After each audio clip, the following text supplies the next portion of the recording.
Hello and welcome to Battle of Wits. I am your host, Elspeth Wright, joined as always by my beautiful co-host, Ms. Madeline Cattrall. And tonight, I am joined by two wonderful friends of mine. We have Heather Hurst. Hello, Heather. How are you? I'm excellent, Elspeth. How are you? I'm great, thank you. And we have Brendan McKeigan. How are you, Brendan? I'm wonderful. Thank you for asking. Very good. All right, we're going to dive right into it with the warm-up round.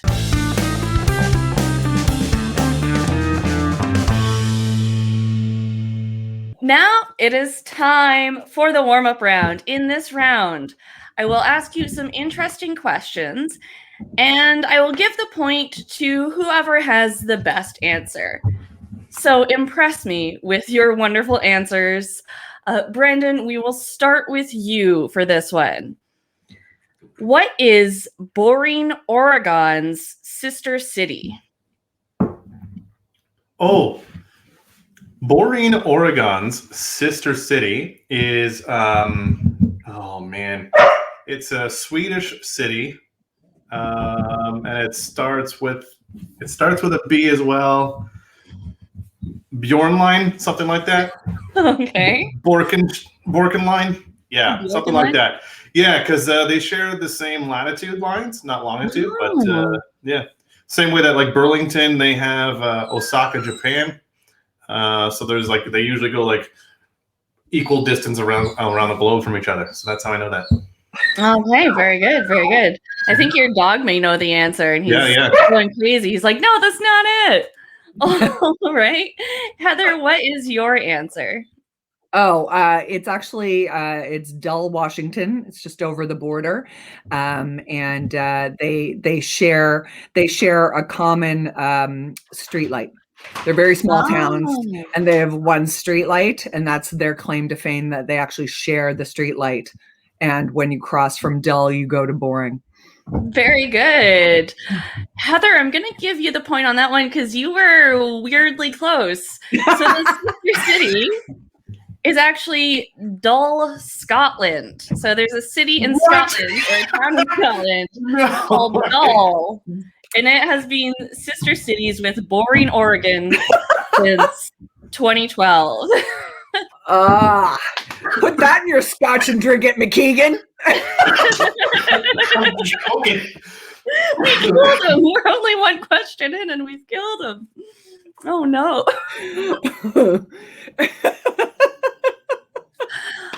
I love this show. And we're back.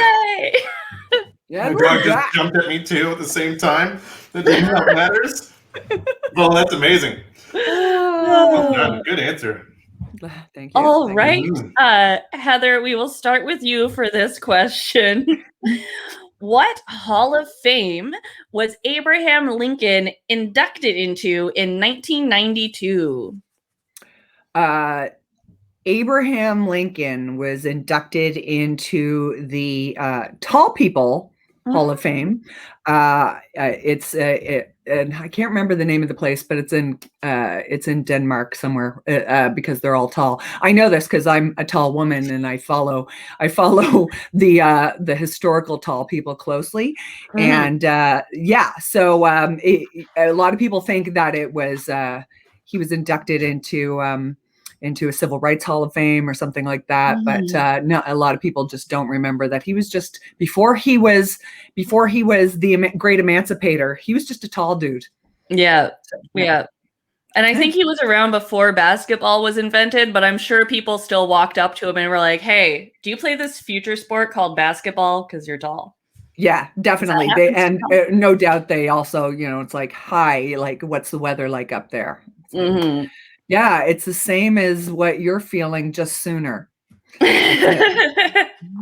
I just like that there's a Civil Rights Hall of Fame. Like, that's why you get into it. One day, like, if I work hard at civil rights, I can make the Hall of Fame. Right now, there's only like two people. It's him and Rosa Parks. Like, yeah.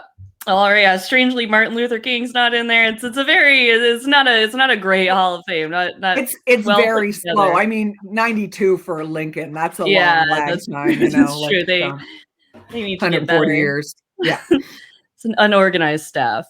Brandon, what is your answer?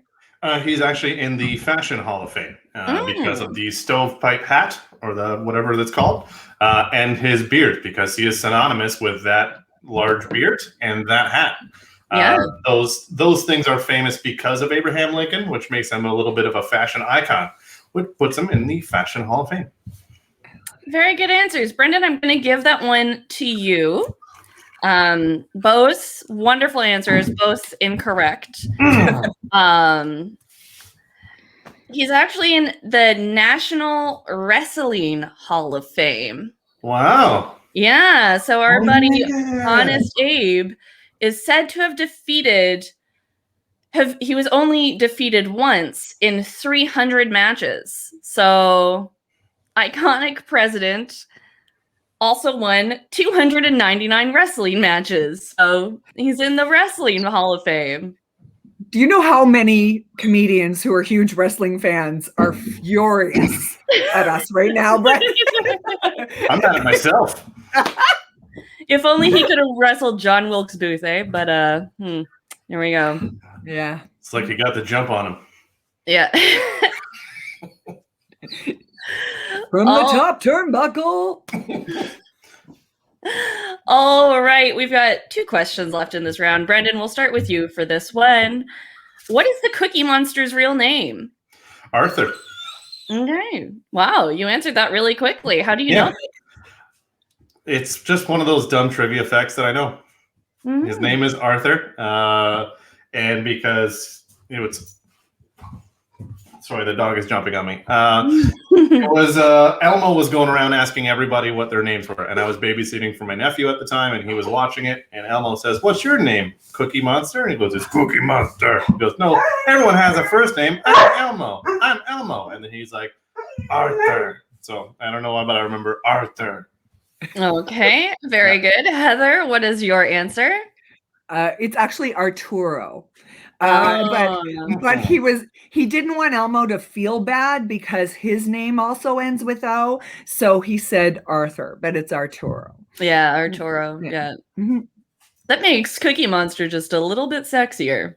And for that reason, Heather, you get the point. You are both incorrect.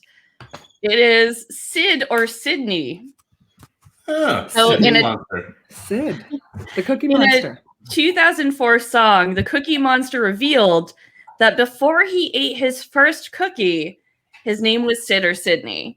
And that just sounds like a dark story. Just like, before there were cookies, I was a man. And that was like, he had a name and now he's just a cookie monster. So love that. I love what I learn on this show.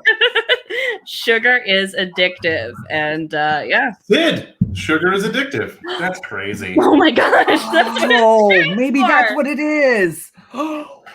This goes all the way to the top. I think you have to give him a point for that one. Yeah. Even I give you that one, buddy. Okay. Thanks. Wow. With that, we've tied the game. Yep. And we've got 1 question left in this round. Heather, we will start with you, and I will try to read my handwriting. Alopephobia is the fear of what? Alopephobia? Alopephobia. Alopephobia? I should have saved this for the what does it mean round so I could show you the word instead of trying to pronounce it. Am I allowed to ask for spelling? I feel like this is a script spelling bee. Alopephobia.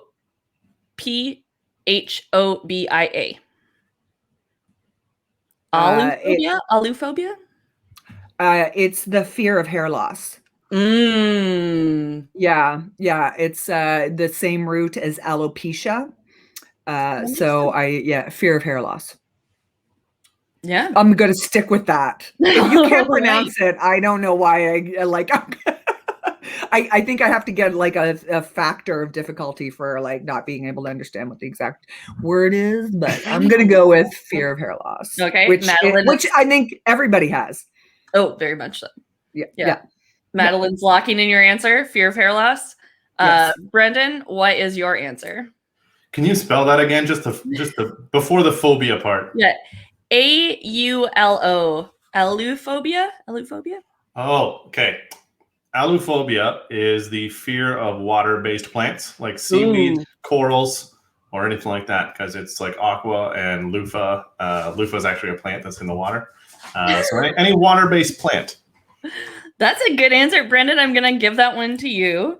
Yes. It's actually the fear of flutes. Oh. Which really, flutes are the water-based animals of the instrument world. That's why they have spit valves. Yeah. Good point. Oh, see that? No, now I take a point from you. That was terrible. Heather's just like, well, no. Heather's giving. I give it. I take it. Yeah. Yeah. You're confident enough, Heather, that I'm just like, okay. I'm emotionally crushed now, Brendan. I'm sorry. Yeah, it's fair. I understand. Okay, at the end of that round, Brendan, you're in the lead with 3 points. And Heather, you have 2 points. And now it is time for the What Does It Mean round.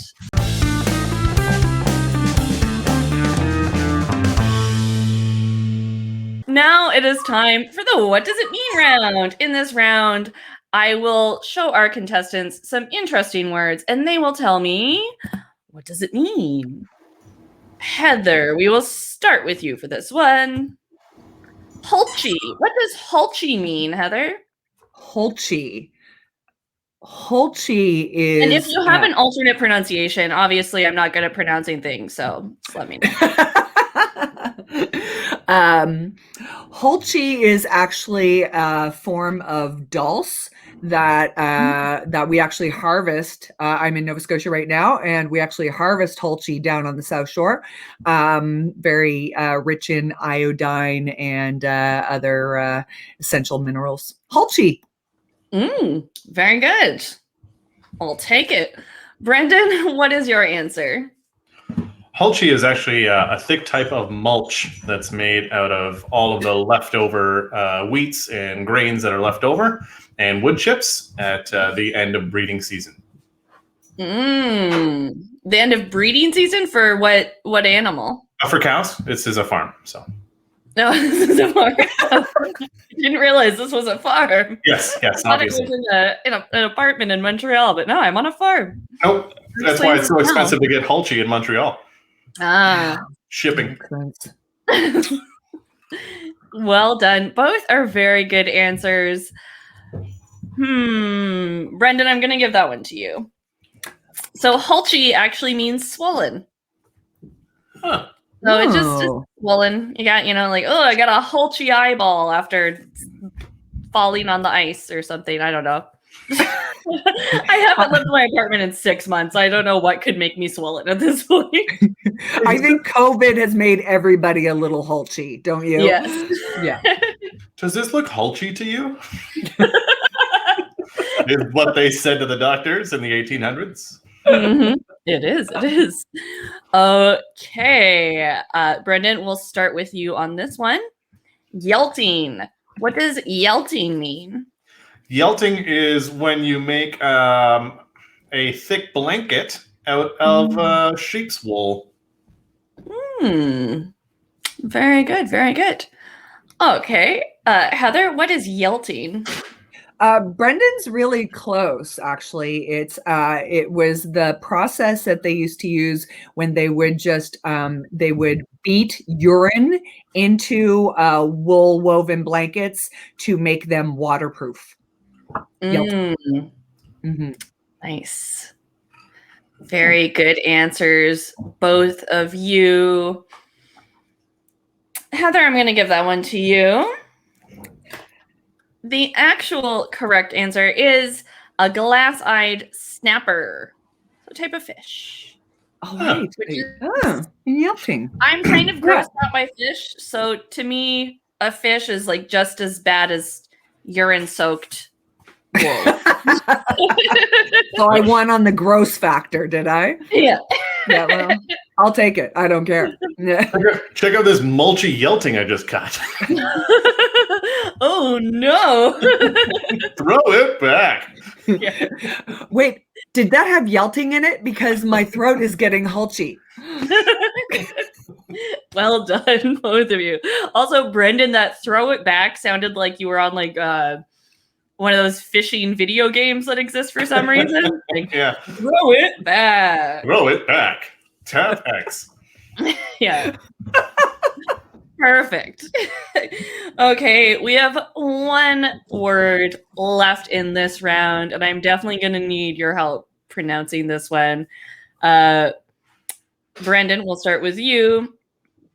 Karyokinesis. Karyokinesis. I think I actually got that pronunciation, but yeah, karyokinesis is the study of the veins that are in your legs, and specifically because you can, if you can cut an artery in your leg and bleed out, you can't do that anywhere else in the body from any of your limbs. Karyokinesis is the study of the veins in the legs. Okay. So you're saying you can't bleed out from anywhere else in your body? No, but there's like, if you stab somebody in a certain place in the leg, you can bleed out from like a simple stab wound, whereas like a lot of times if you get stabbed in the arm, it's so like muscular and fleshy that it just goes right through and it's fine. But the leg, I remember that from a very sad episode of Band of Brothers. Yes, exactly. Yeah, that's where I learned that. My brother and I were not okay for like 2 weeks after that. So never block a knife with your leg, is what I'm saying. Yeah. Use your arms. Good point. All right. Heather, what is your answer? Karyokinesis is the rapid exit of people from a nightclub. It comes. It's actually comes from Japan.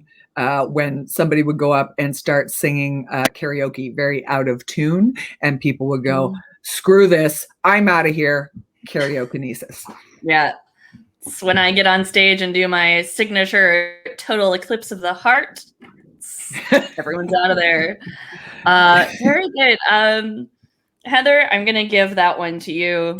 Both excellent answers. So the actual definition is the division of cell nucleus. Don't ask me to elaborate because I cannot.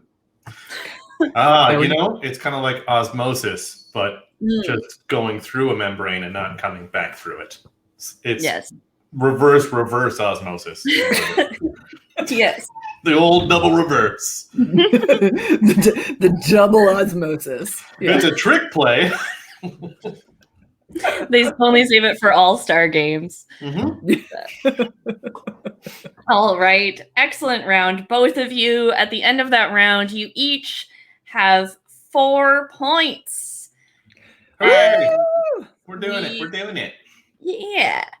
And now it is time, though, for a cutthroat round of 2 truths and 1 lie. Oh, right.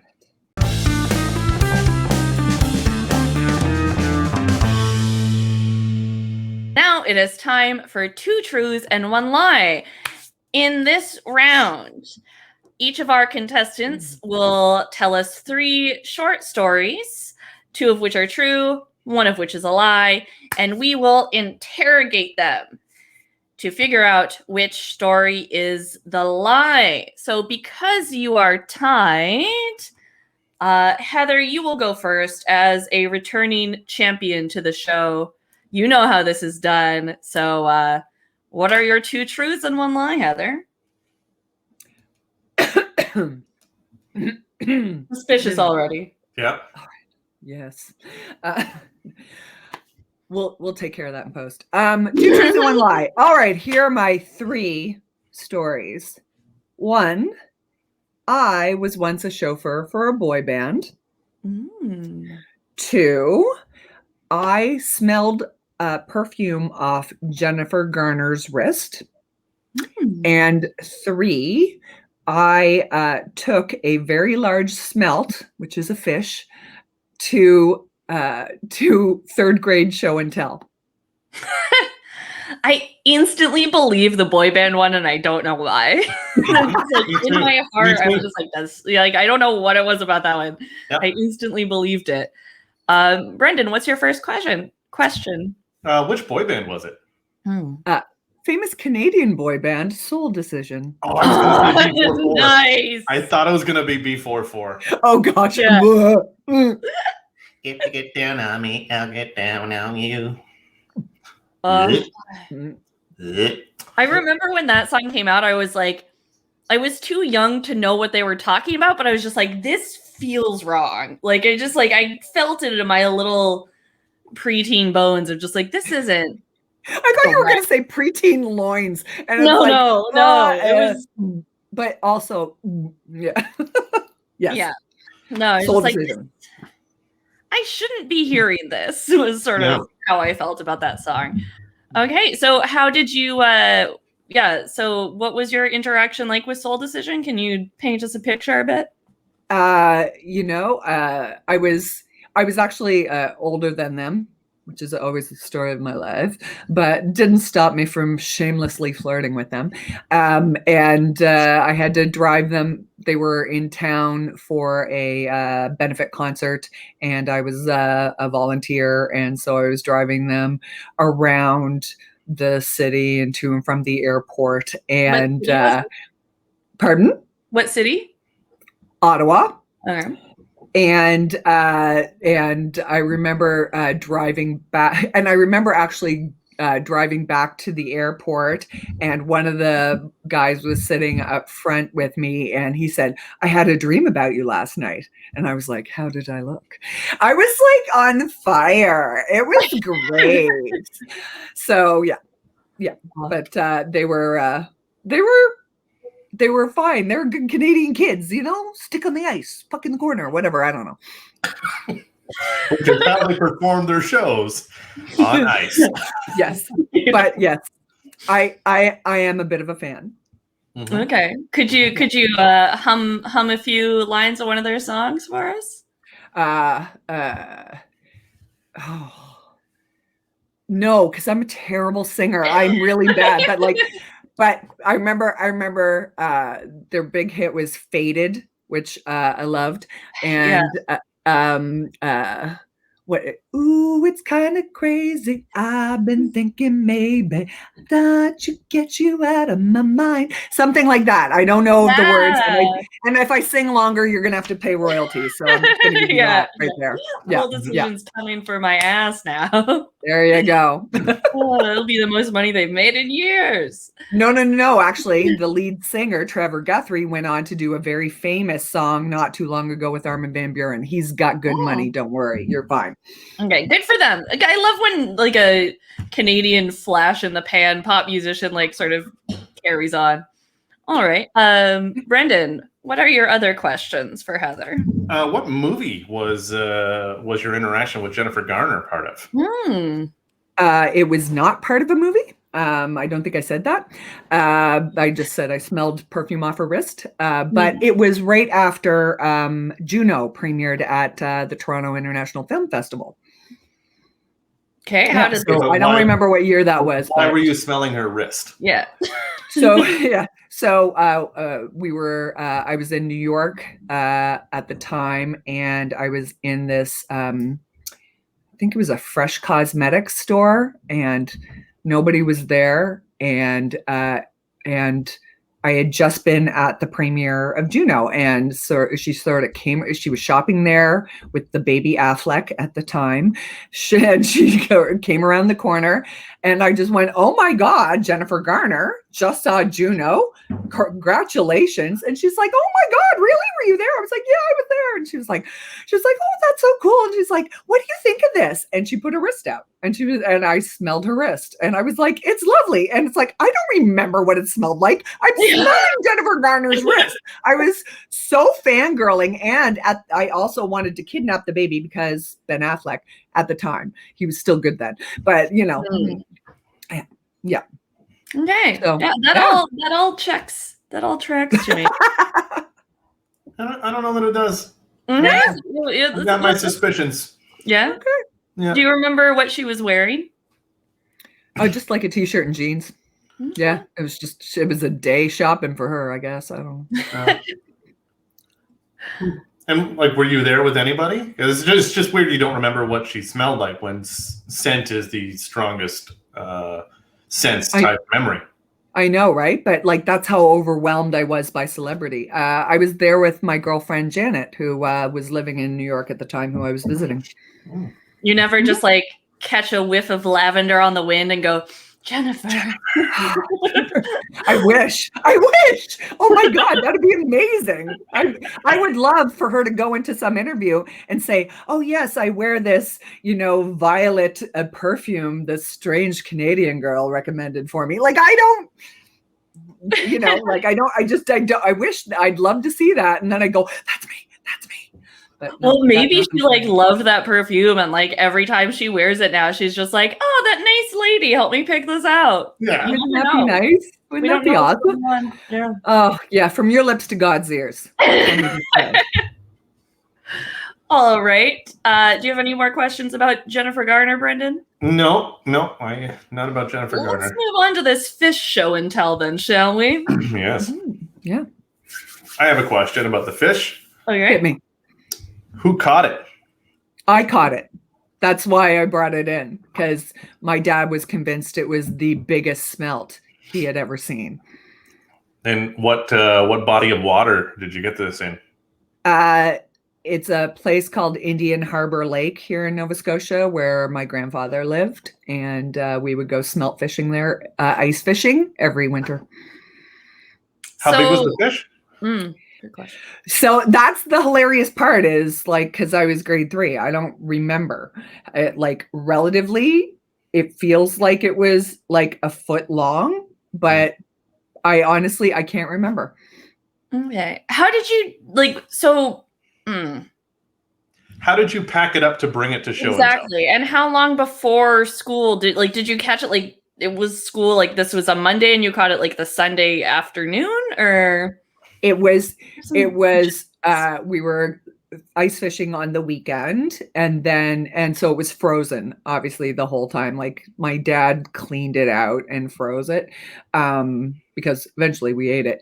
And then I think show and tell was on Wednesday or whatever. So it was frozen until then. And then my dad had packed it in this ice and newspaper and this, we didn't have coolers only came in huge size, or those styrofoam things. You didn't have all those portable coolers. So we sort of packed it up in this box and bags and whatever. And then we thought, no problem. I bring it to school, do show and tell. And then I bring it back at lunch because I could walk to school, bring it back at lunch. No harm, no foul. It's not going to thaw out in that time because he had packed it with ice and stuff. And then it rained that day and I didn't get to go home. And so it thawed out and it stank. And I am convinced my teacher hated me for the rest of the year because it was so gross. So it was, it wasn't true to form. It smelt. Yeah. Well done. She who dealt it smelt it or whatever. I don't know, but yeah. So. Oh my God, that would have been a perfect intro line. You dealt it. Look at this fish. Had I only been that clever when I was that old. Yeah. What were you doing in grade 3? Come on. Okay. I think I've drawn enough to make a conclusion. All right. What is your guess, Brendan? What do you think is the lie? I think it's Jennifer Garner. Okay. I think it's the fish. Either way, it's one of the smelly ones. I'm on the border with the fish because she's in Nova Scotia right now and just went, what could it be? The fish are here, and did that. So, but I still feel like she might be trying to take the Jennifer Garner story and to go, I don't know. So you know what? I'm changing my answer. It's the fish. I've convinced myself that it's the fish. All right, Heather, what is the lie? You did not smelt it. The lie is the fish. The story is true, but it was actually my sister who did it. See, that's the thing. It didn't feel like it was your experience. Yeah. I could tell that it wasn't a completely false story. But I thought, so you're saying I didn't sell it? Damn it! Yeah, I almost had Brendan though. You did, but then I started talking it out, and I'm like, oh, that's a good idea to trip over your own words in a story that's fake. Wink. Yeah. I don't know how we. Well, Brendan, What do now you that you've now that you've given away your strategy. secrets, your strategies, it's your turn. What I are your know. 2 truths and 1 lie? Okay, so 2 truths and 1 lie. I was briefly detained in a Jordanian airport for trying to board a plane with tourists' masks in my carry-on. And when they said I can't have any face coverings, I said, look around. And that was in Jordan. I did a show at an embassy in Egypt. And afterwards, we went to an English-speaking pub with some of the other military members. And when we left that pub late at night, we got into a cab, or what we thought was a cab, when a bunch of guys yelled at us and said, that is not a cab. So we were almost abducted. The third one is in Ethiopia during a tour of the rainforest. Our boat nearly capsized when we accidentally interrupted 2 hippos making love, and they attacked our boat. Oh, okay. Mm-hmm. Okay. So what I know about Brendan is he's done all these international tours, and so he has all these amazing stories, and 9 times out of 10 when I'm hearing them, I'm drunk, so I don't remember the details. I had to go into the well for some of these because I'm like, what have I not told specifically? Because I had the joke about Baghdad when we were shot at in the helicopter. Yeah, he's got these I can't say that one. But I don't think that I've told any of these on stage. Yeah. So okay. So Ethiopia. What river were you in? It's a national park. It's like a rainforest. We were in Arbor Minch. Mm-hmm. We stayed at it's a resort in Arbor Minch that's like a 5-star resort. Mosquito weddings around the beds, around the beds. And then down in the valley, you can see it on my Instagram, there's like a national park and they have like water and like lakes and stuff like that. And then you can go up in the valley into some of the less fortunate communities. And that's where we were headed. So we went through the water with the hippos and the crocodiles and saw some zebras on land and then made our way up the mountains to a small village. Okay. Yep. But where you interrupted the hippos, where your boat capsized, that was what body of water? It didn't capsize. It almost. They went under it because we interrupted them with our motor. But we were in a lake. We were just going from one side to the other to go see some zebras. Okay. So how close were you to the hippos? If I had to guess, I'm going to say one of them swam under us. One of them definitely swam under us because that was terrifying. Yeah. But at first, when we saw both their heads pop up and go like this, I would say like 25 to 30 yards. All right. How how big was the boat?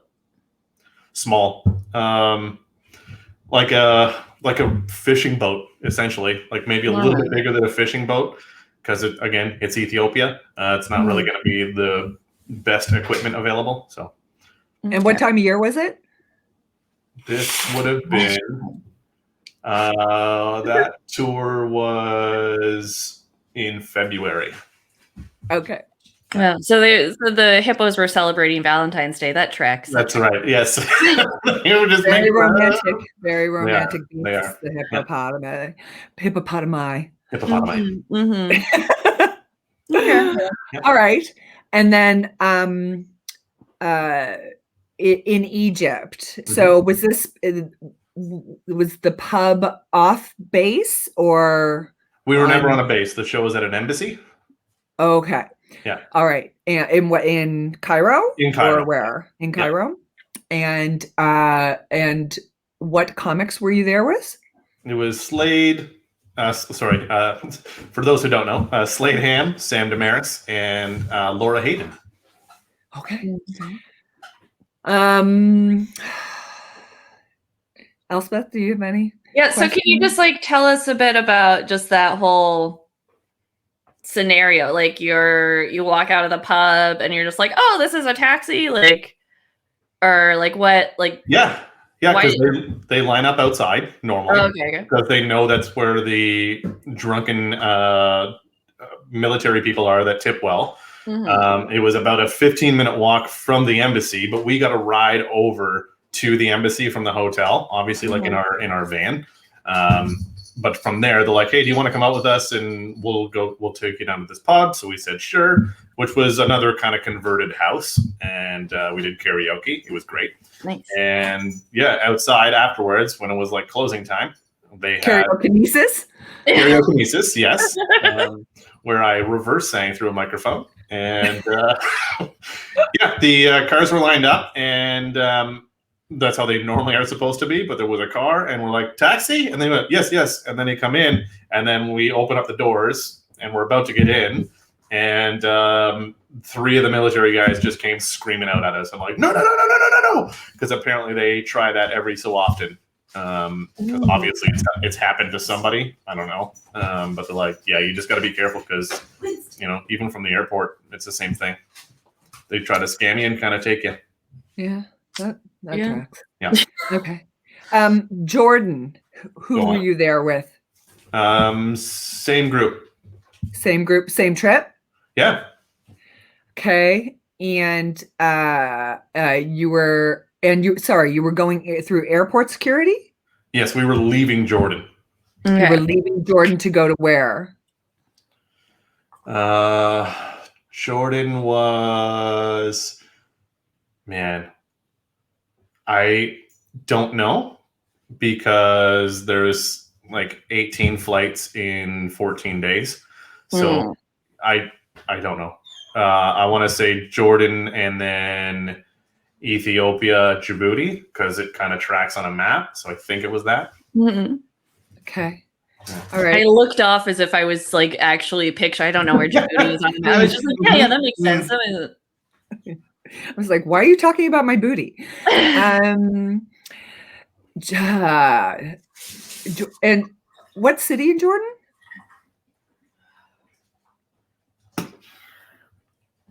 I don't know. The capital.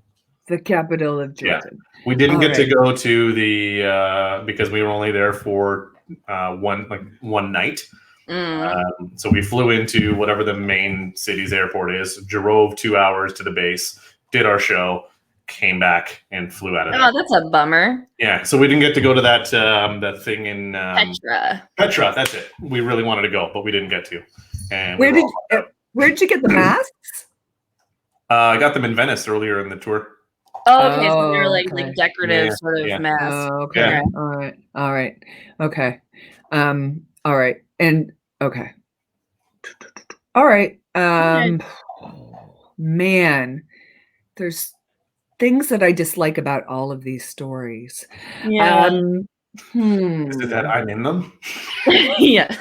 Yes. Your voice is just very that you survived all of them.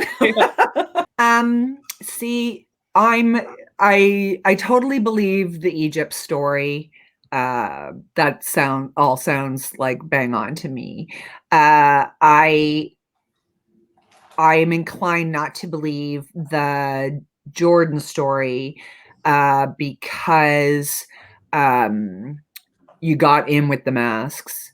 I think what it's going to be is one of these stories is going to hinge on like one little fact, like the whole Jordan thing might have happened, but I don't think he turned around and went, "Look around," like or something like that. Because the thing is, I feel like you guys travel under pretty tight protocols, or I was thinking you also flew on military flights. So I was like, I don't know.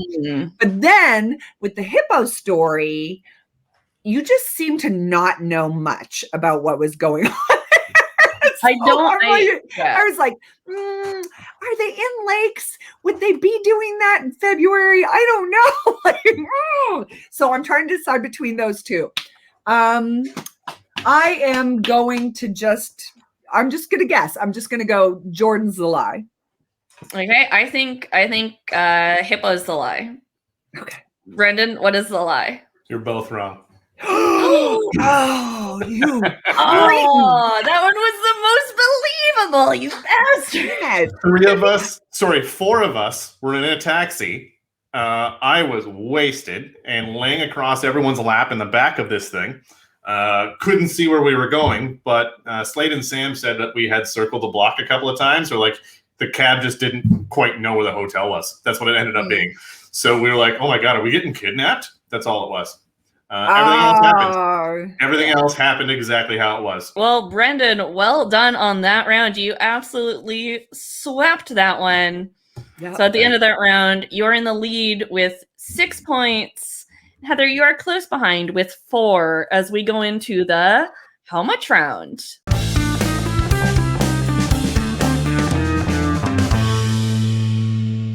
How much will it cost? At least 4.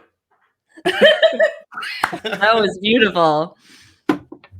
Now, it is time for the how much round. In this round, I will show our contestants some interesting things I have found for sale on the internet, and you will tell me how much you think these cost.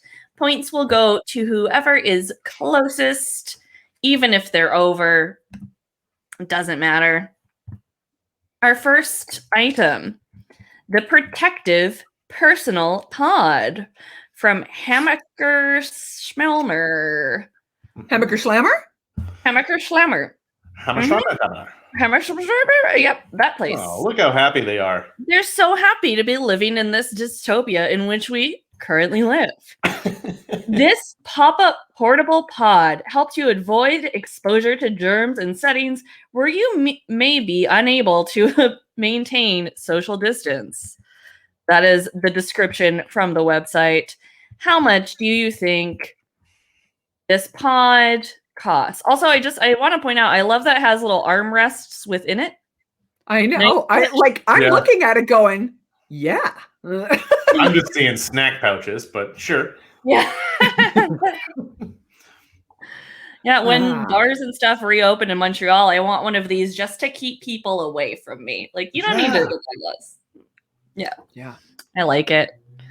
It's like a cone of silence. I don't know. I feel like I would just like want this on some dates I've been on. Like, yeah, for sure.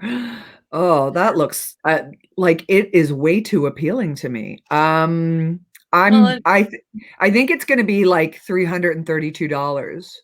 Like it's going to be ridiculous because it does look like it has that construction where it's like you can fold it down into a circle and then just carry it jauntily over your shoulder, so that it's really super portable and it doesn't make you look weird at all until you pop it open and then how do you get in it? Or like I was like wondering if it would have, you know, how does it stay upright? Does it have like shoulder?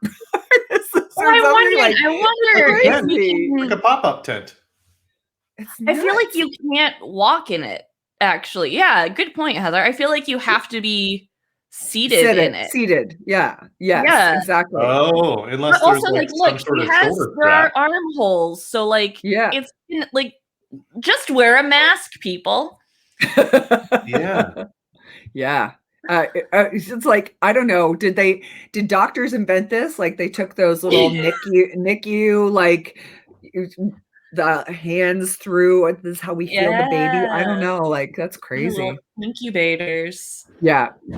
It's your own personal incubator. Can you imagine how sweaty and gross it is? On a humid July day. If you can't stand the smell of your own breath in a mask now, imagine what that's going to be like. Yeah, delightful. We don't all smell like Jennifer Garner. So no. Get paid. Oh, great. So Heather, you thought $332. Okay, Brendan, how much do you think it is? I'm going to go to a wish.com type pricing because of the graphics that are used to advertise this, and I'm going to say $32. $32. Well done, Brandon. It is a steal at $69.95. Wow. Yeah. Hammaker Schlammer usually prices themselves out. Yeah, they really do. That's why I was like, they can't be cheap. You had good instincts there. This is one of maybe the cheapest things I've seen from that website. Wow. The other ones are more expensive when they have like seam sealed around Yeah. on the edges, and it's actually waterproof. Yeah, You're they're not just bespoke water by resistant. Could All take right, take that on a ferry to Niagara Falls. That'd be great. Wonderful. All right, our next item, Brendan, we'll start with you for this one. Vintage 1950s ceramic wall pocket baby head. This is from Etsy, and the description reads, both cute and charming. Oh, they're talking about me. This small vintage wall decor is no bigger than the size of your standard palm. 4.5 inches tall, 3 3/8 inches wide. So this little baby head. Huh. From the 1950s, and people are selling it Yes. now?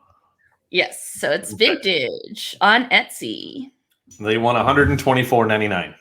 124. Wow, you really answered that like somebody who has maybe just a whole room of these.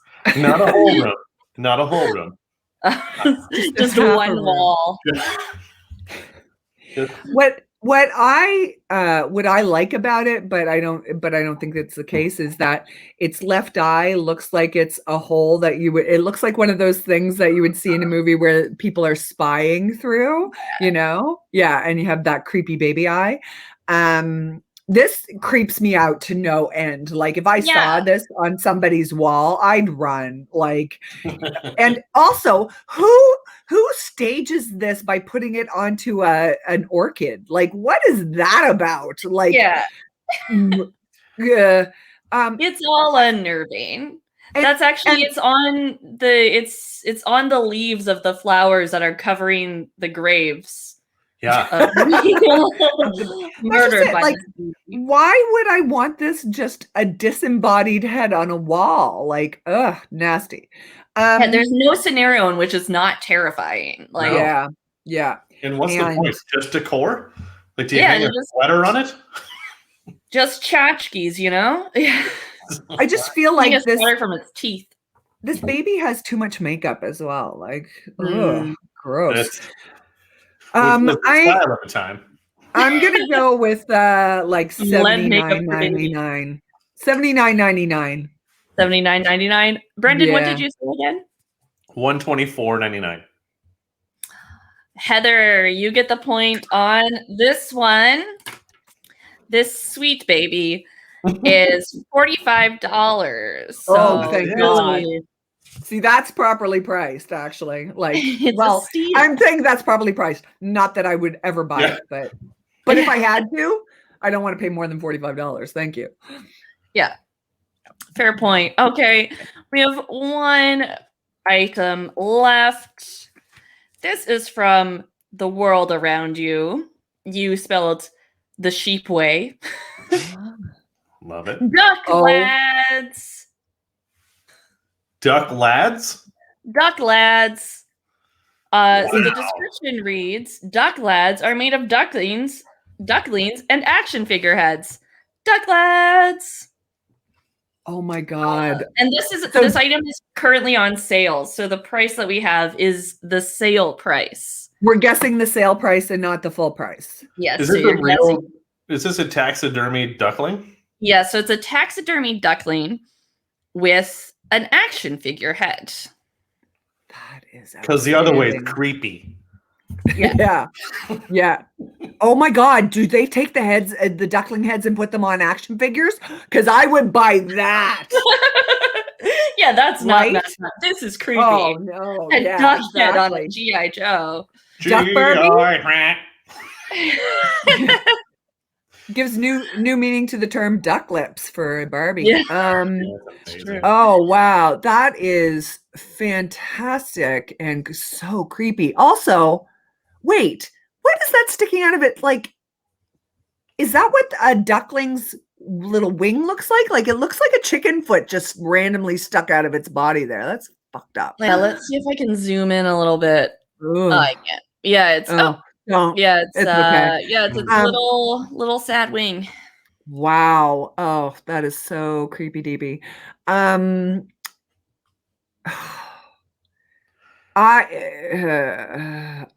Question. I don't know Yes. if you know this.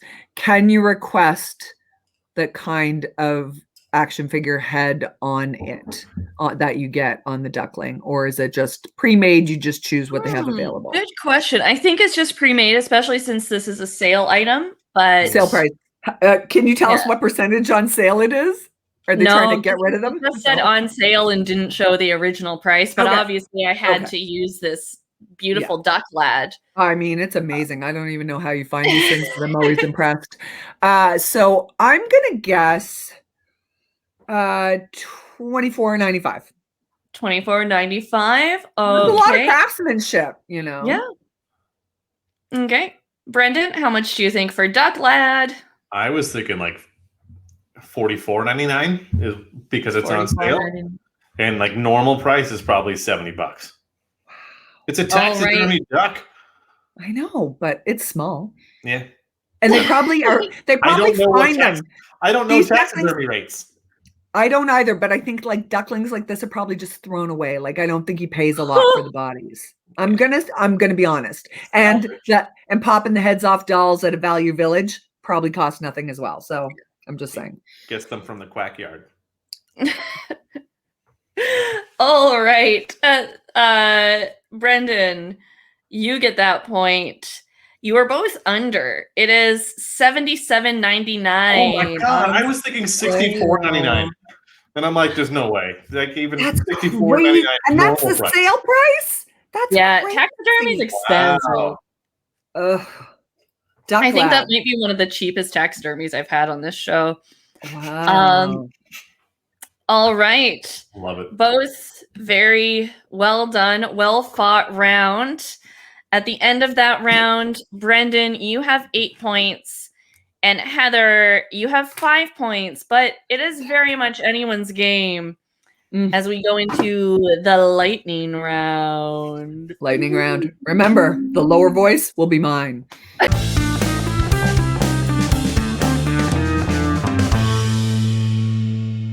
Now it is time for the lightning round. In this round, our contestants will answer some rapid fire questions. Points will be given to whoever I hear answer correctly first. Still anyone's game. Brendan and Heather, are you ready for the lightning round? I am. Yes. They're both so deep. I am. 10 times 10 equals 100. 100. What is the 6th letter of the alphabet? F. Who starred as Lucy in I Love Lucy? Lucille. What's the longest river in South America? South America. Amazon. Oh, good job, Heather. What's the tallest animal in the world? Giraffe. Giraffe. Ben and Jerry's are famous for what type of food? Ice cream. Oh, shit. In what city will you find the CN Tower? Toronto. Toronto. Bob Saget played Danny Turner on this TV show. What debut single was, or whose debut single was Baby One More Time? Britney Spears. What's the last letter of the English alphabet? Z. What noise does a bird make? Chirp. Tweet. What band was Harry Styles in? One Direction. What country gifted the United States the Statue of Liberty? France. Well done, both of you. While I tight. tally your scores, can you please tell us what you have going on, where people can find you if you want to be found anywhere? Heather, we'll start with you. Sure. If people want to check me out on Twitter or Instagram, you can find me at Force of Stature, like Force of Nature, but taller.